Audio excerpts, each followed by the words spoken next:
Kemudian Yakub memanggil anak-anaknya dan berkata, "Datanglah berkumpul, supaya aku beritahukan kepadamu apa yang akan kamu alami di kemudian hari.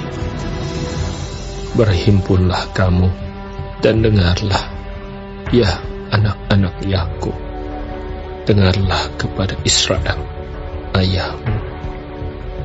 Ruben, engkaulah anak sulungku, kekuatanku, dan permulaan kegagahanku. Engkaulah yang terutama dalam keluhuran, yang terutama dalam kesanggupan. Engkau yang membual sebagai air, tidak lagi engkau yang terutama, sebab engkau telah menaiki tempat tidur ayahmu. Waktu itu engkau telah melanggar kesuciannya.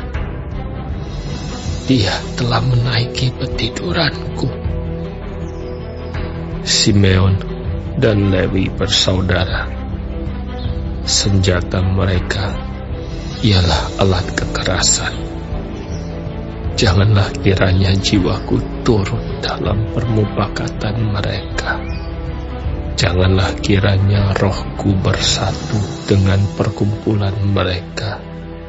Sebab dalam kemarahannya mereka telah membunuh orang, dan dalam keangkaraannya mereka telah memotong urat keting lembu. Terkutuklah kemarahan mereka, sebab amarahnya keras. Terkutuklah keberangan mereka, sebab berangnya bengis. Aku akan membagi-bagikan mereka di antara anak-anak Yakub dan menyerahkan mereka di antara anak-anak Israel. Yehuda, engkau akan dipuji oleh saudara-saudaramu. Tanganmu akan menekan tengkuk musuhmu. Kepadamu akan sujud anak-anak ayahmu. Yehuda adalah seperti anak singa. Setelah menerkam, engkau naik ke suatu tempat yang tinggi. Hai anakku, ia meniarap dan berbaring seperti singa jantan atau seperti singa betina. Siapakah yang berani membangunkannya? Tongkat kerajaan tidak akan beranjak dari Yehuda, ataupun lambang pemerintahan dari antara kakinya, sampai dia datang yang berhak atasnya, maka kepadanya akan takluk bangsa-bangsa. Ia akan menambatkan keledainya pada pohon anggur, dan anak keledainya pada pohon anggur pilihan. Ia akan mencuci pakaiannya dengan anggur, dan bajunya dengan darah buah anggur. Matanya akan merah karena anggur, dan giginya akan putih karena susu. Zebulon akan diam di tepi pantai laut. Ia akan menjadi pangkalan kapal, dan batasnya akan bersisi dengan Sidon. Isakar adalah seperti keledai yang kuat tulangnya, yang meniarap di apit bebannya. Ketika dilihatnya bahwa perhentian itu baik dan negeri itu permai, maka disendengkannyalah bahunya untuk memikul. lalu menjadi budak Rodi. Adapun Dan, ia akan mengadili bangsanya sebagai salah satu suku Israel.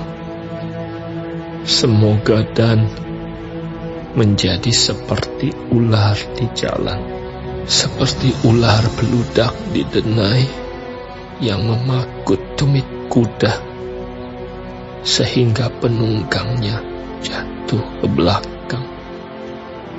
Aku menanti-nantikan keselamatannya daripadamu, ya Tuhan. Gad, ia akan diserang oleh gerombolan, tetapi ia akan menyerang tumit mereka. Asher, makanannya akan limpah mewah, dan ia akan memberikan santapan raja-raja. Naftali adalah seperti rusa betina yang terlepas.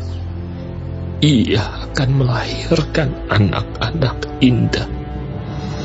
Yusuf adalah seperti pohon buah-buahan yang muda, pohon buah-buahan yang muda pada mata air. Dahan-dahannya naik mengatasi tembok.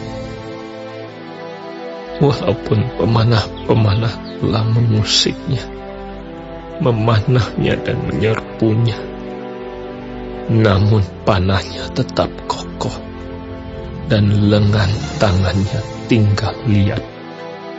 Oleh pertolongan yang maha kuat pelindung Yakub, oleh sebab gembalanya gunung batu Israel, oleh Allah ayahmu yang akan menolong engkau, dan oleh Allah yang maha kuasa yang akan memberkati engkau dengan berkat dari langit di atas, dengan berkat samudra raya yang letaknya di bawah, dengan berkat buah dada dan kandungan. Berkat ayahmu melebihi berkat gunung-gunung yang sejak dahulu, yakni yang paling sedap di bukit-bukit yang berabad-abad. Semuanya itu akan turun ke atas kepala Yusuf, ke atas batu kepala orang yang teristimewa di antara saudara-saudaranya. Benyamin adalah seperti serigala yang menerkam. Pada waktu pagi ia memakan mangsanya, dan pada waktu petang ia membagi-bagi rampasannya. Itulah semuanya suku Israel, 12 jumlahnya. Dan itulah yang dikatakan ayahnya kepada mereka ketika ia memberkati mereka. Tiap-tiap orang diberkatinya dengan berkat yang diuntukkan kepada mereka masing-masing. Kemudian berpesanlah Yakub kepada mereka, apabila aku nanti dikumpulkan kepada kaum leluhurku, kuburkanlah aku di sisi nenek moyangku dalam gua yang di ladang Efron orang Het itu, dalam gua yang di ladang Makpela di sebelah timur Makmreh di tanah Kanaan, ladang yang telah dibeli Abraham dari Efron orang Het itu untuk menjadi kuburan milik. Disitulah dikuburkan Abraham beserta Sarah istrinya. Disitulah dikuburkan Ishak beserta Ribka istrinya, dan disitulah juga kukuburkan kuburkan Lea. Ladang dengan gua yang ada di sana telah dibeli dari orang Hem. Setelah Yakub selesai berpesan kepada anak-anaknya, ditariknyalah kakinya ke atas tempat berbaring, dan meninggallah ia. Maka ia dikumpulkan kepada kaum leluhurnya.